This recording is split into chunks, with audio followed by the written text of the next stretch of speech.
afternoon. I'm Mary Bouix, and you heard my husband Sam speaking this morning. He was the one with a very slight French accent.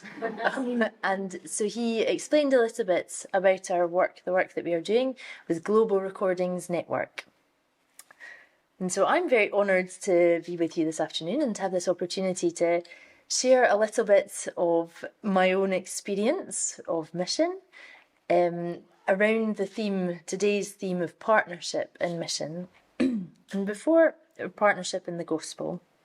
And before I share my experience, I'd just like us to read together a short passage from John's Gospel, and it's part of Jesus' last message to his disciples before, on the evening that he is arrested and is going to go to the cross.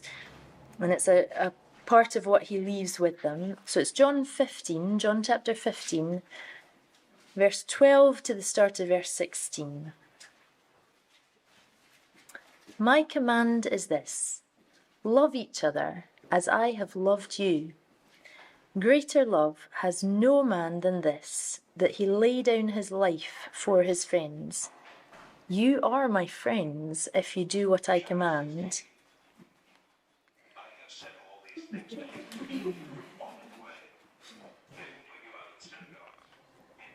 But do you manage? Do you want a hand? Did somebody find pause?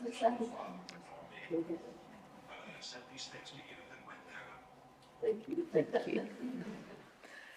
You are my friends if you do what I command. I no longer call you servants, because a servant does not know his master's business. Instead, I have called you friends, for everything that I learned from my Father I have made known to you.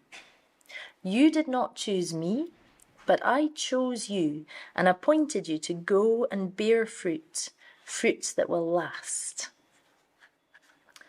So I think the essential starting point for any partnership in the gospel is the fact that God himself, the almighty God of the universe, has chosen us, each one of us, to be his mission partners, to be partners with him in his amazing mission of saving souls and building his kingdom, his eternal kingdom. And obviously it starts with us. Jesus has come and saved our souls, and he is building his kingdom in our hearts. But he's also chosen us and appointed us to be part of that mission, to continue doing that, to save others and to build his kingdom everywhere on earth. And he doesn't need us. He could probably do everything that he does through us better without us, but he has chosen us. It's part of his plan, and it's a real amazing privilege. And so probably the most important mission partnership with people here on earth is that of marriage, because the ultimate goal of marriage is to glorify God and to make his gospel visible in the relationship between husband and wife. So almost 15 years ago, Sam and I joined up for this partnership, got married. And then another important step was in 2011, our sending church, our supporting church, which is Kirkliston Community Church in Scotland, just west of Edinburgh, sent us as missionaries to France, to the north of France, a small town called Douai, and with a church planting mission, France pour Christ, which means France for Christ. So we spent 10 years there in Douai, doing a church planting work. And for a big part of that, Sam and I were both full-time doing the missionary work. And so it was a church planting project, but part of that church planting project was an outreach cafe in the town centre. And it was really a way of trying to show and share God's love with the people of the town, that people who wouldn't necessarily come into a church could come into the cafe and could see God's people. It was staffed by volunteers who would serve, and we often had opportunities to witness, and it was quite a good project. But a big part of my role, the volunteers would stay at our home And so a big part of my role during those years was logistic, because we were barely fewer than 10 people at table for each meal. And but then there was also a part that was accompanying, discipling people, all the young ladies or older ladies. There were people of all sorts of stages of life who came and served in the cafe, and they were taking time out to serve the Lord. And so each of them would have an accompaniment. I would take time with the ladies to read and to pray together and to share what was going on in their lives. And also we were living together, so that's a great way of doing discipleship, because doing life together, we cannot hide our faults and our weaknesses, and we were faced with everyday situations that there are often good opportunities for learning and discipling. So it was something that was quite humbling, and I would sometimes have this feeling, who am I to be teaching these people? Some of them were more advanced in their faith than I was, but it was something really wonderful to see that whatever the situation, God would always work through what we were doing, work through my inputs in these people's lives. And just to give you an example, there was a young lady called Yolanda who came from Switzerland, and she spent a year with us. And when she came, she had a sort of Christian culture, but there was nothing very personal about her faith. And she was, she was coming to do some good work and learn French because she was from German-speaking Switzerland. And she spent a year with us, and it was just really wonderful as we took time, as we did life together and then took time to share from the Bible and pray together. It was wonderful to see her relationship with God developing and her becoming more intimate with him, and having a great thirst to read the word and to get to know God better. And at the end of the year, she asked to get baptised, and we were able to baptise her. And she then went back to Switzerland to study, and she was so changed that a friend of hers, a young lady called Muriel, said, actually, I'd like to go and see that cafe, because she was starting to ask questions. Muriel was just asking some questions about faith. She wasn't Christian at all. And she came and she served with us 2 months, during which she also discovered the Bible, and she actually gave her life to Jesus at the end of those 2 months. So, yeah, just a real humbling and recognising that God works through us when we let him. And I think also learning to count on his equipping, that we don't need to be capable or particularly have had a great training. And Jesus says, I no longer call you servants, because a servant does not know his master's business. Instead, I've called you friends, for everything that I learned from my Father I have made known to you. And this very special knowledge that Jesus, he doesn't withhold from us what we need, but he will give us all that we need. He will inspire us with the words that we need to encourage people and to teach them. So that was 10 years into it. And then in 2021, there was quite a big change. After 10 years in the church planting project, Sam was looking to hand over responsibility for the church to the elders that he put in place. And he was given the opportunity to start serving with GRN. So it was a big change in our mission. And my role also changed as well.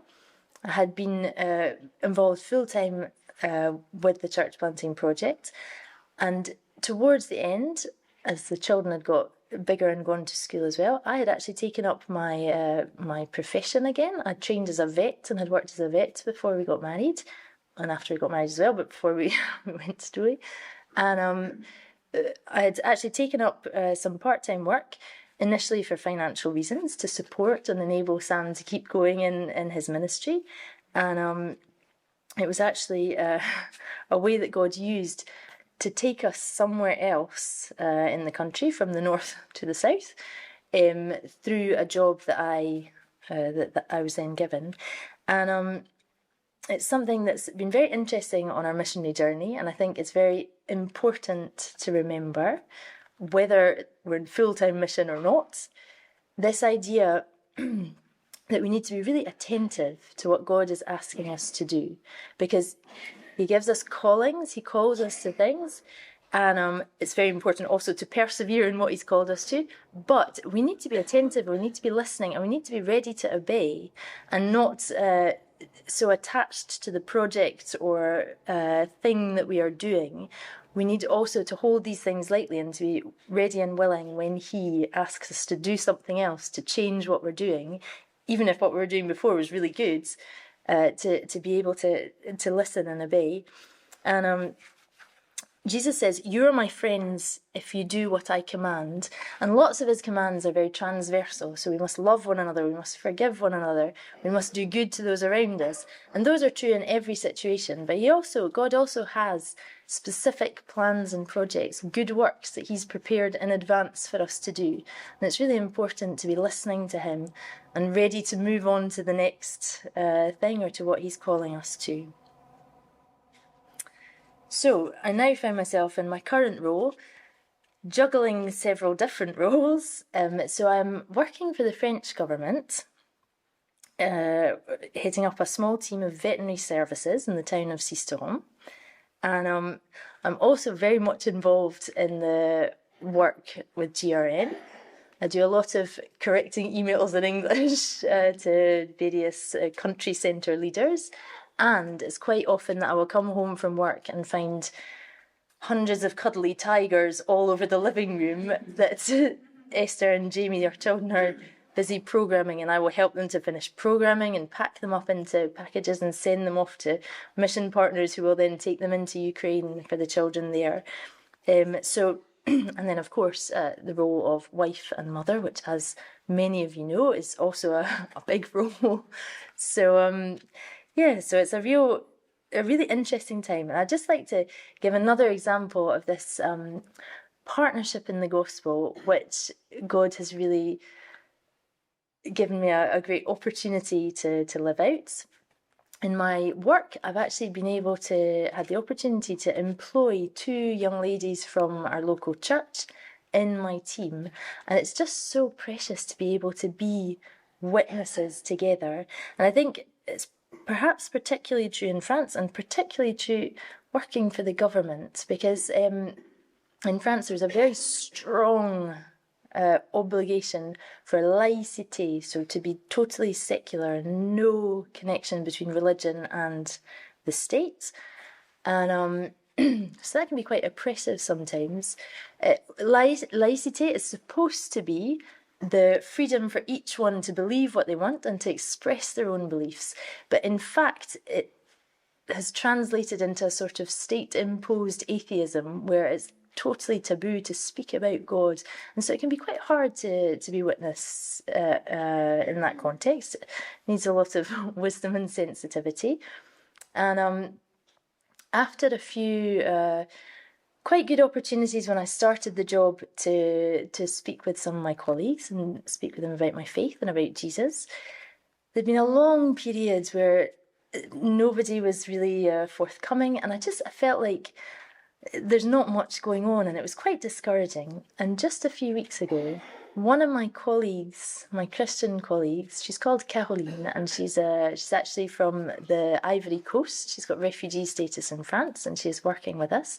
And she came to me and she said, "I just had a discussion with Morgan, who is another of our colleagues, and she said to me, I don't understand. You," and she was speaking collectively about the 3 of us, "you are so free.